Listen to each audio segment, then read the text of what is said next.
ரணில் சஜித் கட்சிகள் சங்கமம் இவருடைய இறுதிக்குள் வெற்றியளிக்கும் தலதா நம்பிக்கை. எரிசக்தி அமைச்சரின் அதிரடி நடவடிக்கை. புலிகள் கூட அலுவலகங்களுக்குள் கொலை செய்யவில்லை, சாகர காரியவசம் குற்றச்சாட்டு. பணப்பை தவறவிட்ட பிரித்தானிய பெண்ணுக்கு காத்திருந்த இன்ப அதிர்ச்சி. மினுவாங்கொடையில் T56 தோட்டாக்களுடன் ஒருவர் கைது. தமிழர்களுக்கான அரசியல் தீர்வுக்கு பதில் என்ன? காலம் இழுத்தடிக்கப்படுவதாக ஸ்ரீதரன் குற்றச்சாட்டு. நாட்டின் தேசிய பாதுகாப்பு உறுதி, குற்றம் இழைத்தவர்களை பாதுகாக்கப் போவதில்லை, TP சரத் தெரிவிப்பு. பட்டப்பகலில் இடம்பெறும் படுகொலைகளை நியாயப்படுத்தும் அரசாங்கம், சுமந்திரன் குற்றச்சாட்டு. தென்னிலங்கையில் நடந்த பரபரப்பு, வெள்ளைவானில் கடத்தப்பட்ட பெண். ஆனந்தன் வழங்கிய தகவலுக்கமைய கஞ்சா கடத்தல்காரர் கைது. தமிழ் மக்களுக்கான நிரந்தர அரசியல் தீர்வை பெற்றுக் கொடுக்கும் நெடும் பயணத்தில் ஈடுபடுவதாக இலங்கை தமிழரசு கட்சியின் யாழ் மாவட்ட நாடாளுமன்ற உறுப்பினர் சிவஞானம் ஸ்ரீதரன் தெரிவித்தார். கடந்த அரசாங்கங்களில் இந்த நீண்ட நெடும் பயணத்தில் சிறு சிறு பேச்சுவார்த்தைகளுக்கான வழிகள் அல்லது ஆரம்ப முயற்சிகள் மேற்கொள்ளப்பட்டதாக அவர் குறிப்பிட்டார். எனினும் தற்போதைய அரசாங்கத்தின் நடவடிக்கைகள் இன்னமும் அது குறித்து சிந்திக்கவில்லை என ஸ்ரீதரன் கூறினார். ஜனாதிபதி தெரிவாகி ஒருவரிடம் கடந்துள்ளதாகவும் நாடாளுமன்ற தேர்தல் நடைபெற்று ஒருவரிடம் பூர்த்தியாக உள்ளதாகவும் குறிப்பிட்ட அவர், தமிழ் மக்களுக்கு ஒரு நிரந்தர அரசியல் பிரச்சினை உள்ளது என்றும் அந்த நிரந்தரமான அரசியல் பிரச்சினைக்கு நிரந்தர தீர்வை வழங்க வேண்டும் என்ற எண்ணம் இன்றைய அரசாங்கத்திற்கு இருக்கின்றதா என்று தமக்கு தெரியவில்லை எனவும் குறிப்பிட்டார். காலம் இழுத்தடிக்கப்படுவதை தவிர அரசாங்கம் இன்னமும் ஊக்கமான செயற்பாடுகளை முன்னெடுக்கவில்லை என்பதுதான் தம்முடைய நிலைப்பாடு என அவர் தெரிவித்தார்.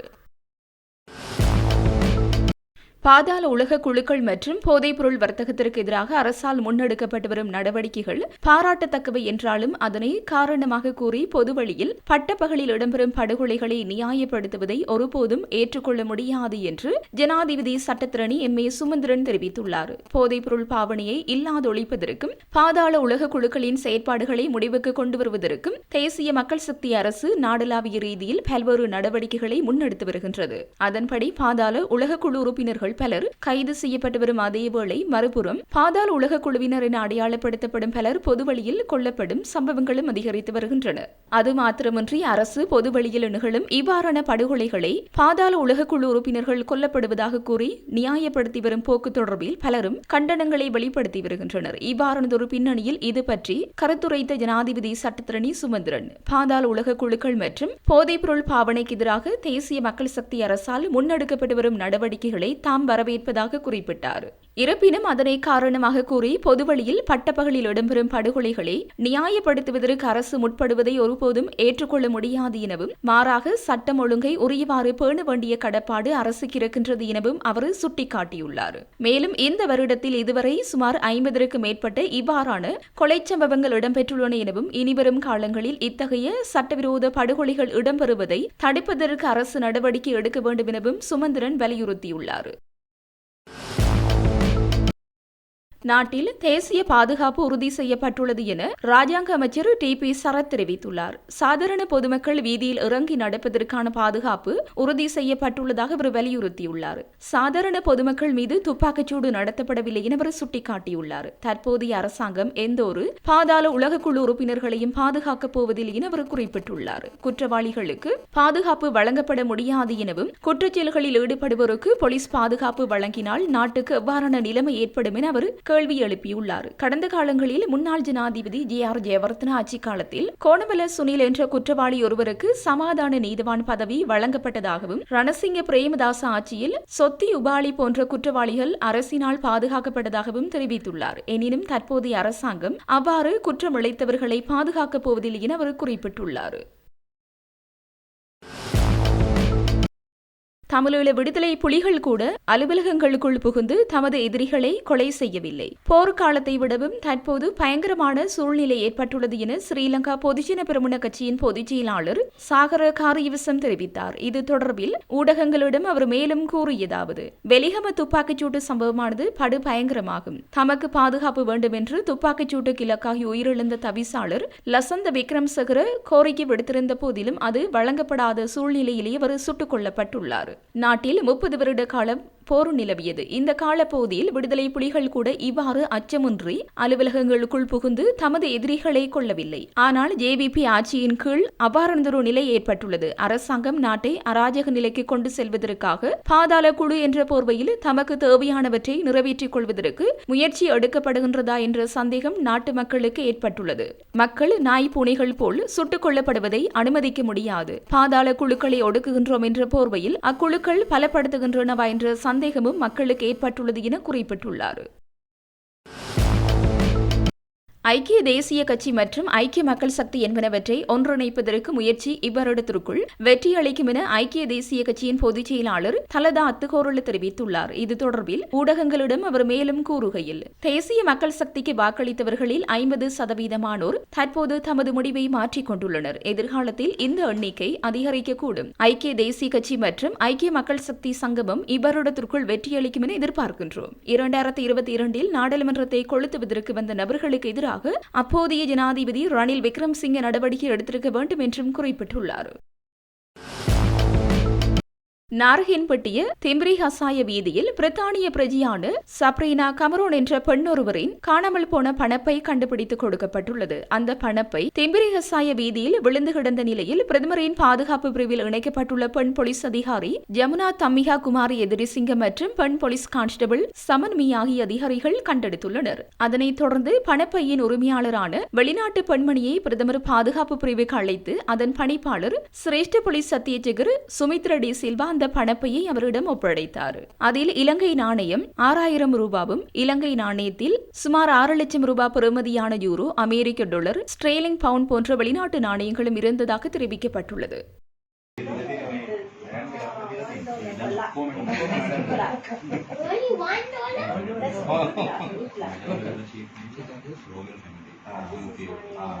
My mother said she couldn't know with the 600, my mother idea, and then she put the 6 here.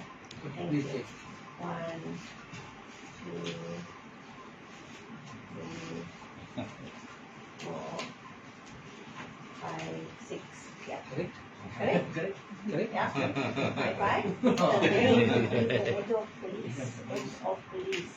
There's a big interest in police.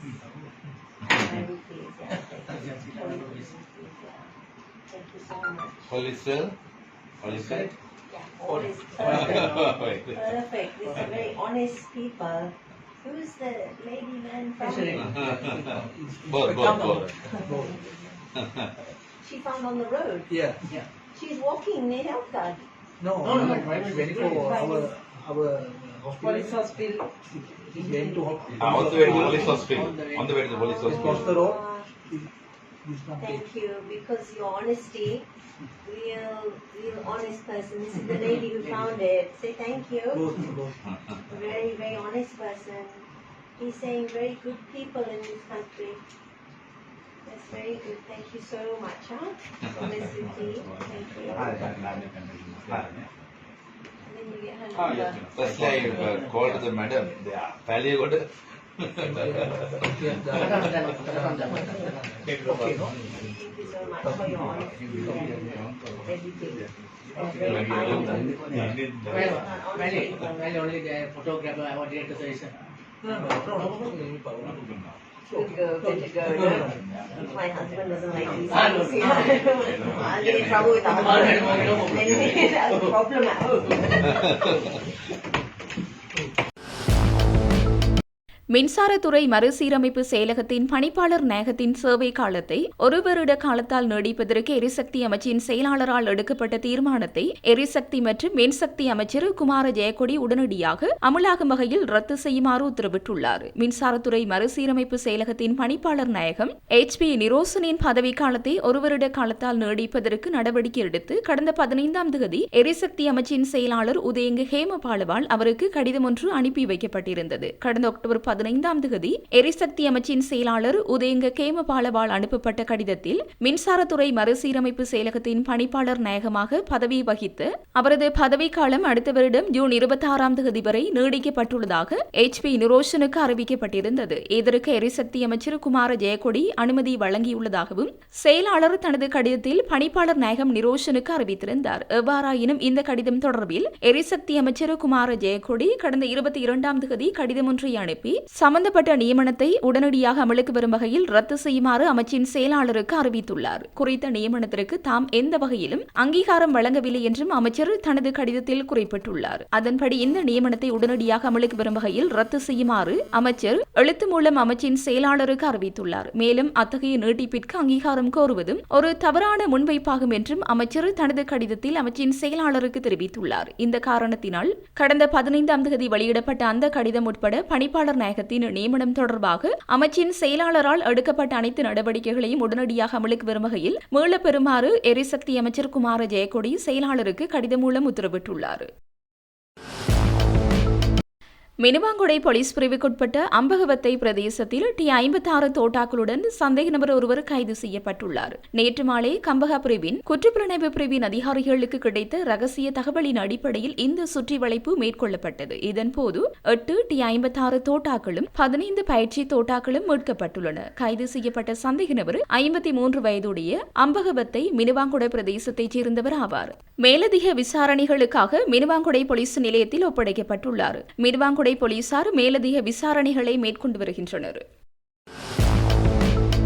நீண்ட நாட்களாக இந்தியாவில் படகு மூலம் கஞ்சா கடத்தி வந்த கஞ்சா கடத்தல்காரர் ஒருவர் யாழ்ப்பாணத்தில் வைத்து கொழும்பு போலீஸ் குற்றத்தடுப்பு பிரிவினரால் கைது செய்யப்பட்டுள்ளார். கைது செய்யப்பட்ட கஞ்சா கடத்தல்காரரிடமிருந்து 10 கிலோவுக்கும் அதிகமான கேரள கஞ்சா போலீசாரால் கைப்பற்றப்பட்டுள்ளன. கொழும்பு புதுக்கடை நீதிமன்றத்திற்குள் கடந்த பிப்ரவரி மாதம் 19ஆம் தேதி பாதாள உலக கும்பலைச் சேர்ந்த கனிமுல்ல சஞ்சீவ் என்பவர் படுகொலை செய்யப்பட்ட சம்பவத்துடன் தொடர்புடைய இசாரா செவ்வந்திக்கு இந்தியாவுக்கு தப்பிச் செல்ல படகு ஏற்பாடு செய்து கொடுத்து உதவியமை தொடர்பில் கைது செய்யப்பட்டு போலீஸ் தடுப்பு காவலில் வைக்கப்பட்டுள்ள ஆனந்தன் என்பவர் வழங்கிய தகவலின் அடிப்படையில் மேற்கொள்ளப்பட்ட சுற்றி வளைப்பில் கஞ்சா கடத்தல்காரர் யாழ்ப்பாணத்தில் வைத்து கைது செய்யப்பட்டுள்ளார். கைது செய்யப்பட்ட கஞ்சா கடத்தல்காரர் படகு மூலம் கஞ்சா மாத்திரம் கடத்தியுள்ளாரா அல்லது பாதாள உலக கும்பலைச் சேர்ந்தவர்களை இந்தியாவுக்கு அழைத்துச் செல்ல உதவி செய்துள்ளாரா என்பது தொடர்பில் விசாரணைகள் இடம்பெற்று வருவதாக கொழும்பு போலீஸ் குற்றத்தடுப்பு பிரிவினர் தெரிவித்துள்ளனர். கனிமுல்ல சஞ்சீவ படுகொலையுடன் தொடர்புடைய இசாரா சபந்தி நாட்டை விட்டு தப்பிச் சென்று தலைமறைவாக இருந்த நிலையில் நேபாளத்தில் வைத்து அக்டோபர் 14ஆம் தேதி கைது செய்யப்பட்டு பின்னர் அக்டோபர் 15ஆம் தேதி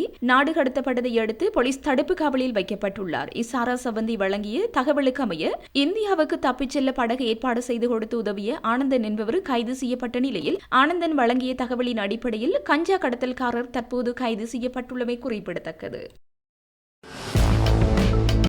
பேருவளையில் வெள்ளை வானில் முகமூடி அணிந்த ஒரு குழுவினரால் தனது மனைவியை கடத்திய கணவர் குறித்து போலீசார் விசாரணைகளை ஆரம்பித்துள்ளனர். கடத்தப்பட்ட பெண்ணின் தாய் சம்பவம் குறித்து போலீசாரிடம் முறைப்பாடு செய்துள்ளார். பேருவளை கரந்தகுட தினாவத்தையைச் சேர்ந்த பெண்ணை இவ்வாறு கடத்தப்பட்டுள்ளார். தனது கணவருடனான தகராறு காரணமாக தனது மகள் பல மாதங்களாக தனது வீட்டில் தங்கியிருப்பதாக கடத்தப்பட்ட பெண்ணின் தாயார் போலீசாரிடம் தெரிவித்துள்ளார். கடந்த 21ஆம் தேதி 11 மணியளவில் மகளின் கணவர் மற்றொரு குழுவுடன் வந்து தனது மகளை வலுக்கட்டாயமாக வேனில் இழுத்துச் சென்று விட்டதாக அவர் போலீசாரிடம் முறைப்பாடு செய்துள்ளார். அங்கு வந்த குழு முகமூடி அணிந்திருந்ததாகவும் அவர்களிடம் கை துப்பாக்கி மற்றும் கத்தி இருந்ததாகவும் கடத்தப்பட்ட பெண்ணின் தந்தை போலீசாரிடம் தெரிவித்துள்ளார். சம்பவம் தொடர்பாக வடக்கு களுத்துறையின் பெல்பொல பகுதியில் உள்ள சந்தேக நபரின் கணவரின் வீட்டை போலீசார் சோதனை செய்துள்ளனர். ஆனால் அவர் அங்கு இல்லை. பின்னர் போலீசார் சந்தேக நபரை தொலைபேசி மூலம் தொடர்பு கொண்ட போது அவர் தனது மனைவியிடம் தொலைபேசியை கொடுத்தார். தனது சொந்த விருப்பத்தின் பேரில் தனது கணவருடன் இருப்பதாகவும்